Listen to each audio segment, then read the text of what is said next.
As we're working back into Romans again, after a couple weeks off, Romans is the reason why we have missionaries. Romans is the reason why we are here in church. Romans gives us all of those reasons. And the reason for our backdrop on our slides is because we are working on this extreme makeover. We are trying to change our hearts. We are trying to change our lives. As God works in us and as we are working God's plan out through the power of the Holy Spirit. And so we come to the day to talking about the law. Paul has been talking about the law and has introduced that subject to us. And he has makes rather negative statements about the law, and that puzzles a lot of us. I'd like to tell you about Margaret Alt. Margaret was a doctoral student at Duke University.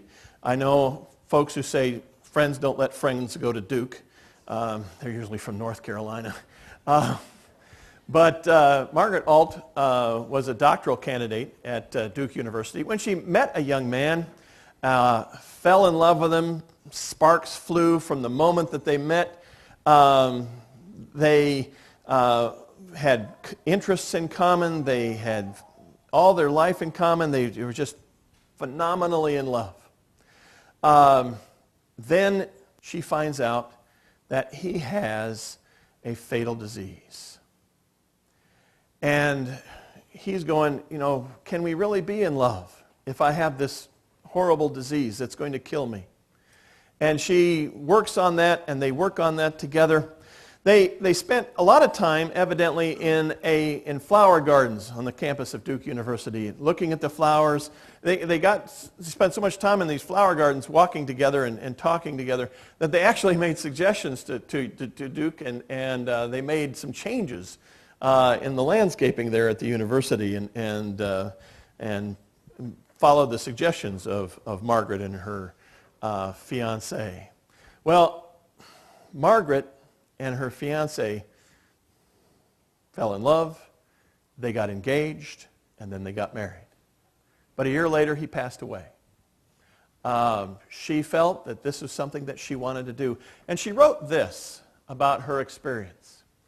He passed away in the wintertime, and as she was walking through these gardens that she loved so much and her husband loved so much, she wrote, "Where peonies were promised, there were only the dead stumps of last year's stalks. Where daylilies were promised, there were only unprepossessing tufts of foliage. Where hostas were promised, there was nothing at all. And yet I know what lushness lay below the surface. Those beds that were so brown and empty, and to the unknowing eye so unpromising, would be filled to bursting in a matter of months." Well, that is what spring is all about. And that's what life is all about.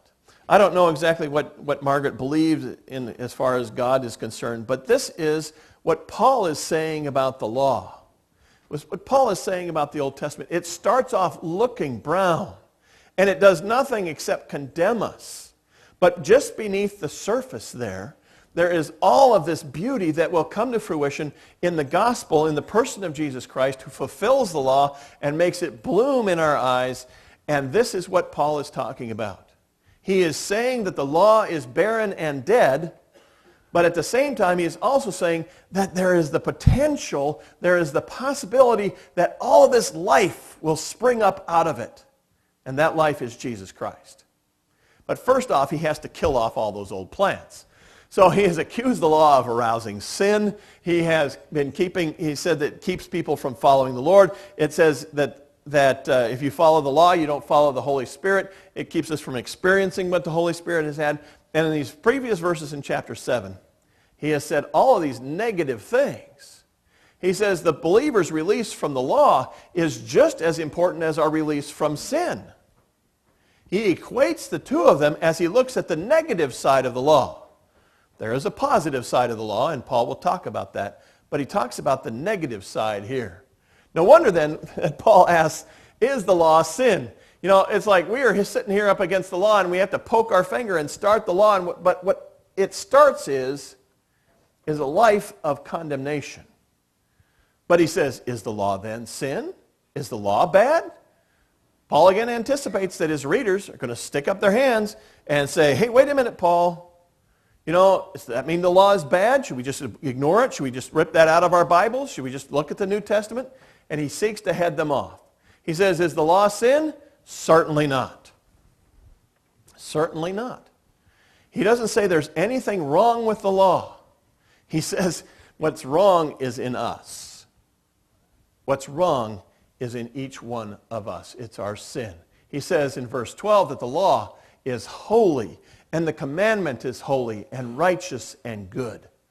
The Old Testament and all that it entails are holy and righteous and good, and we ought to care for them. We ought to read them. We ought to understand them, but we have to understand our relationship to that law. The law may have had disastrous effect, but the fault is not the law's. It's not its fault that we read it and go, oh, that sounds like fun, and when we went and did what it commanded us not to do. The fault, as Paul explains in 7 to 11, is sin. Paul seems to imply in verses like 5:20 and 7:5 that the law is an evil thing. He says, the law made me do wrong. The law is horrible. He seems to imply that the law is bad. But he doesn't go there. He says the problem is we have the sin in our life. If he had gone there, he would forfeit all claim to say that the law was good, which he does. He says the gospel fulfills the law. And how can it be bad if it fulfills the law? And so he comes short of saying that the law is bad, and he wants us to really make sure that we understand that the law is holy and righteous and good. The gospel doesn't replace the Old Testament, it fulfills it. I went and got this picture off the internet, and I'm going, wait a minute, wonder what Fulfill Plus does to us. It's actually a weight loss drug, I guess. The gospel doesn't replace the Old Testament, it fulfills it. Jesus' death on the cross fulfilled all of the sacrificial system in the Old Testament. We no longer have to sacrifice bulls and goats. Jesus died for us. He fulfilled Passover. He fulfilled Pentecost. And when he comes again on October 21st,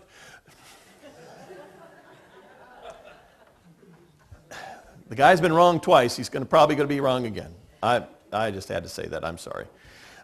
When he comes again, he will fulfill the Day of Atonement, and he will also fulfill the Feast of Trumpets and Tabernacles. Jesus Christ fulfills the law, and we have to follow that the same way. Paul denies that any such idea that the law is bad, and he restates that again in 7:12, where he says the law is holy and righteous and just.